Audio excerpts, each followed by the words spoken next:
welcome into the Disney with Sean show. I'm your host, Sean Wow, and now it's time for your morning reset.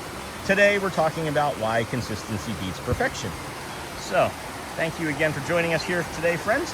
I think one of the biggest ways people accidentally make life harder on themselves is by waiting for the perfect version of the day before they let anything count. And I think we all know that real life doesn't really work that way. And most days are not perfect. Most days are a little tired, a little busy, a little messy, maybe off schedule. And if your standard is perfection, it becomes really easy to feel like you're always behind, or like a decent day somehow doesn't count because it wasn't your ideal version of what it should look like.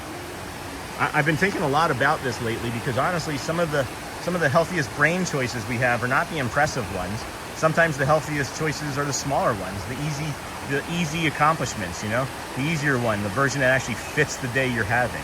So if you're having like a great, super stupendous day, right, where everything is getting done, maybe you can feel a little bit different about it, But maybe you didn't do the full workout. Maybe you still took a walk instead, right? Maybe you're having a softer day. Maybe you're not being full explosion fireworks. Maybe you're being that little sprinkler fireworks that our friend Ray mentioned to us, Maybe you didn't take the perfect meal. Maybe you didn't eat something more steady than you would have otherwise.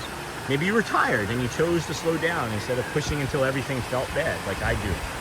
I think those choices matter more than people give them credit for. I've been learning more about those choices and how they affect my body and brain. And slowing down and stopping and not pushing through when I shouldn't and just accepting the day as it comes has been working out better. Even out here, it's true, not every Disney morning is going to feel exactly the same. Not every walk is going to feel light and effortless like they hadn't the last couple of days. But you can still show up well without doing it perfectly. You can still have a good day without turning it into some all or nothing best test.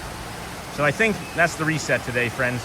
Consistency isn't what builds a life. Not perfection, not the fantasy version, just the quiet decision to keep showing up in ways that are doable, honest and repeatable. We say doing it is all for you guys and we wouldn't be out here if we couldn't. Yesterday was one of those days. It wasn't repeatable, but we stayed consistent with the stream. And I think that's really going to be about it. I'd love to hear from you guys in chat. What's one win you had this week, right? For being consistent.